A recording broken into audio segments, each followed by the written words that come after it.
This is the History of Portugal podcast with Brian Kirk. Welcome back, everybody. This is Brian Kirk with Eat to My Own Beat, taking the road less traveled with History of Portugal, episode 93. This one, we're continuing the Caliphate of Cordoba and the fall of the Umayyad dynasties. Today, we're going on to reform of army administration.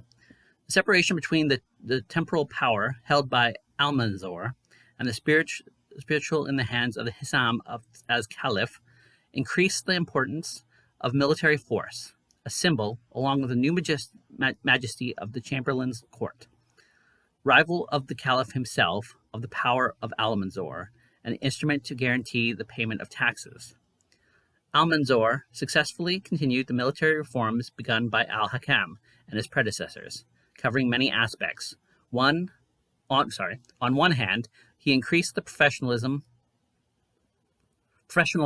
of the regular army, necessary both to guarantee his military power in the capital and to ensure the availability of forces in numerous campaigns, one of the sources of this political legitimacy. The policy de-emphasized levies and other non-professional troops, which he replaced with taxes used to support professional troops, often sakalebs or magrebes, which freed the natives of Al-Andalus from military service. Recruitment of Salabikas and Berbers was not new, but Almanzor expanded it. On the other hand, he created new units, unlike the regular army of the Caliph, that were faithfully primarily to himself, and served to control the capital. Emir Abdel al-Rahman I had already used Berbers and Salabikas for a permanent army of 40,000 to the end conflicts that hitherto had plagued the emirate. At the time of Emir Muhammad I, the army reached 35 to 40,000 combatants, half of them Syrian military contingents. The massive hiring of mercenaries and slaves meant that, according to Christian chroniclers, ordinarily the Saracen armies amount to 30, 40, 50, or 60,000 men, even when in serious occasions they reach 10, 100, 160, 300, and even close to 600,000 fighters. In fact, it had been argued that in Almanzor's time, the Cordovan armies could muster 600,000 laborers and 200,000 horses drawn from all provinces in the empire.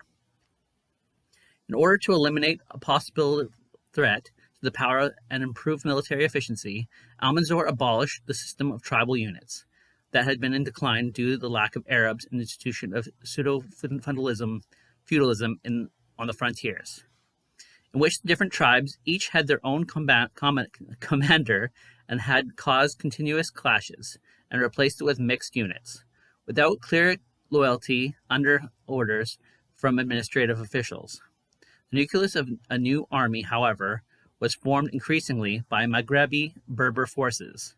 The ethnic rivalries among Arabs, Berbers, Slavs, and the Al-Andalusian army were skillfully used by Almanzor to maintain its own power. For example, by ordering that every unit of the army consisted of diverse ethnic groups so they would not unite against them, and thus preventing the emergence of possible rivals.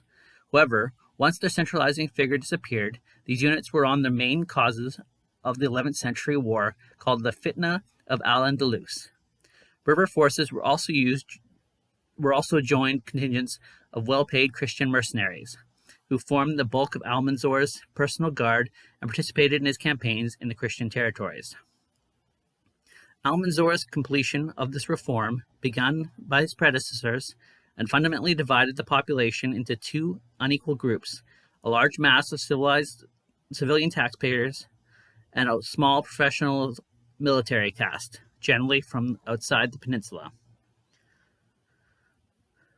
The increase in military forces and their partial professionalization led to the increase in financial expenses to sustain them.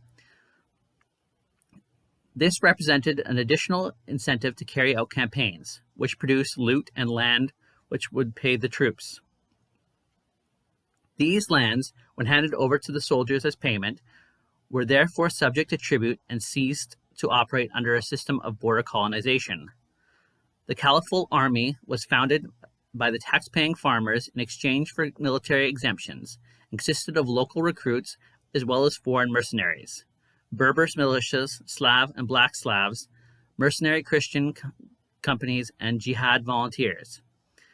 At the time, Al-Andalus was known as Dar Jihad, or Country of Jihad, and attracted many volunteers, and though there were many, relatively were few compared to the total army. Their zeal in combat more than compensated for this. According to modern studies, these mercenaries contingents made it possible to increase the total size of the Caliphal army for the 30 and 50,000 troops in the time of Abd al-Rahman III to 50 or 90,000. Others, like Evester Leve Provençal, argued that Cordoban armies in the field with Almanzor were between 35,000 to 70 or 75,000 soldiers. Contemporary figures are contradictory. Some accounts claim that the armies numbered 200,000 horsemen and 600,000 foot soldiers, while others talk about 12,000 horsemen, 3,000 mounted Berbers, and 2,000 Sudan, African light infantry. According to the chronicles, in the campaign that swept Astorga and Lyon, Almanzor led 12,000 African and 5,000 Al-Andalus horsemen and 40,000 infantry. It is also said that in the last campaigns he mobilized 46,000 horsemen, while another 600 guarded the train, 26,000 infantry, 200 scouts or police, and 130 drummers. Or the garrison of Cordoba consisted of 10,500 horsemen, and many others kept the northern border in dispersed detachments. However, it is more likely that the leaders' armies, even in the most ambitious campaigns, may not have exceeded 20,000 men. It can be argued that until the 11th century, no Muslim army on campaign exceeded 30,000 troops, which during the 8th century, the Transpyrenean expeditions totaled 10,000. In the time of Emir al-Hakim I, a Palatine guard of 3,000 riders and 2,000 infantry was created as Slavic slaves. The proportion between the two types of troops were maintained until Almanzor's reforms. The massive incorporation of northern African horsemen relegated an infantry to 2 sieges and fortress garrisons. This reform led to entire tribes, particularly Berber riders, being moved to the peninsula.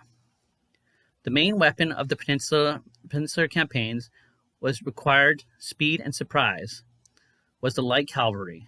To try to counteract them, the Castilians created the role of villain knights, ennobling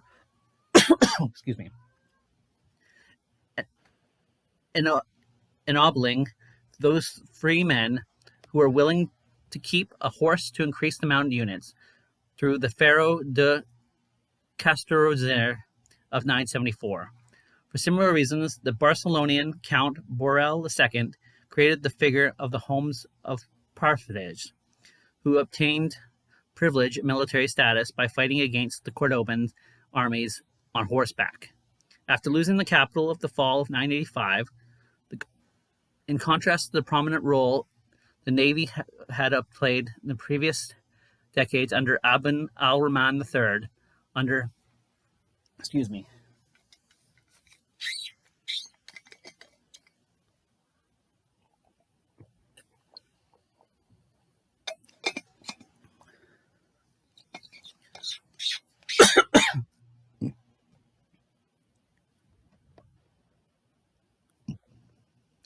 In contrast to the prominent role that the navy had played in previous decades under Abd al-Rahman III, under Almanzor it served only as a means of transporting ground troops, such as between the Maghreb and the Iberian Peninsula, or Alçar de Sal's ships in the campaign against Santiago de Compostela in 997.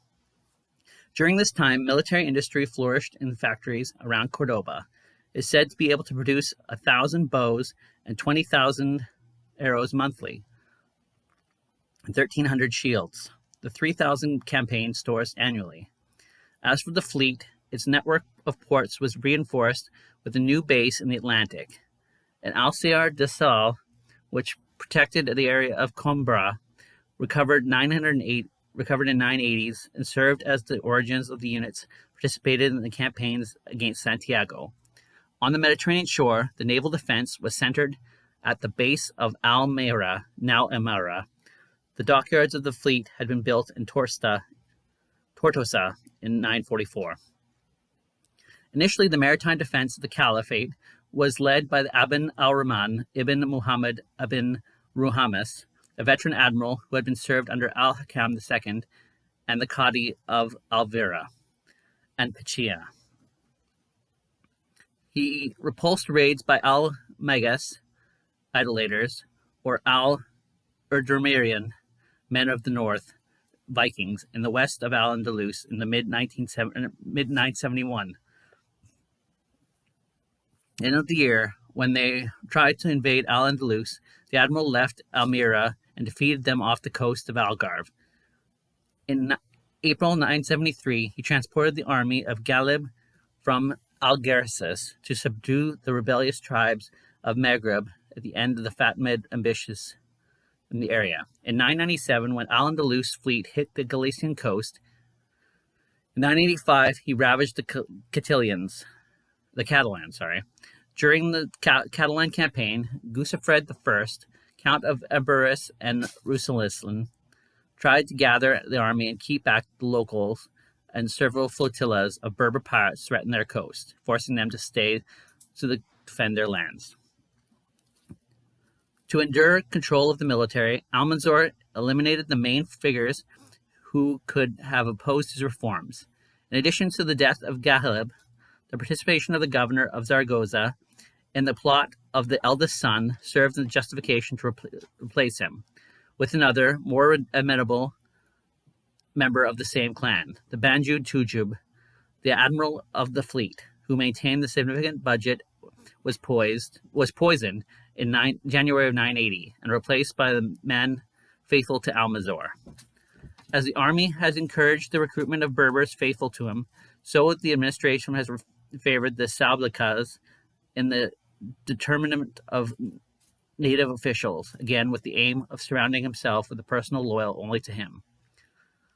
Land transport routes were dotted with strangleholds. Since ancient Al-Andalus dignitaries sought to control communications, messengers were bought in Sudan and specifically trained to handle Almanzor's messages and transmit local reports, and his foreign ministries to wrote the annual campaigns.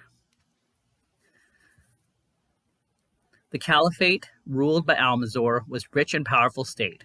According to Colmero, it is estimated that in prehistoric industrial society, for every 1 million inhabitants, 10,000 soldiers could be mustered.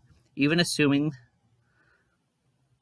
the chronicles exaggerated tenfold the real numbers, these speak of 800,000 soldiers. The Caliphate would have had 8 million inhabitants.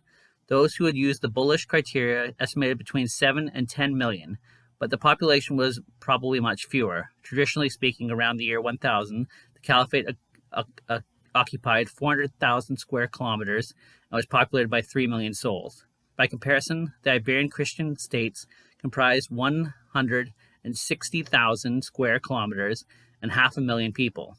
By the 10th century, 75% of the population under the Umayyads had converted to Islam, a number reaching 80% to 2 centuries later. By comparison, the time of the Muslim invasion, Spain had 4 million inhabitants, although there is no shortage of historians who would raise the estimate to 7 or 8 million.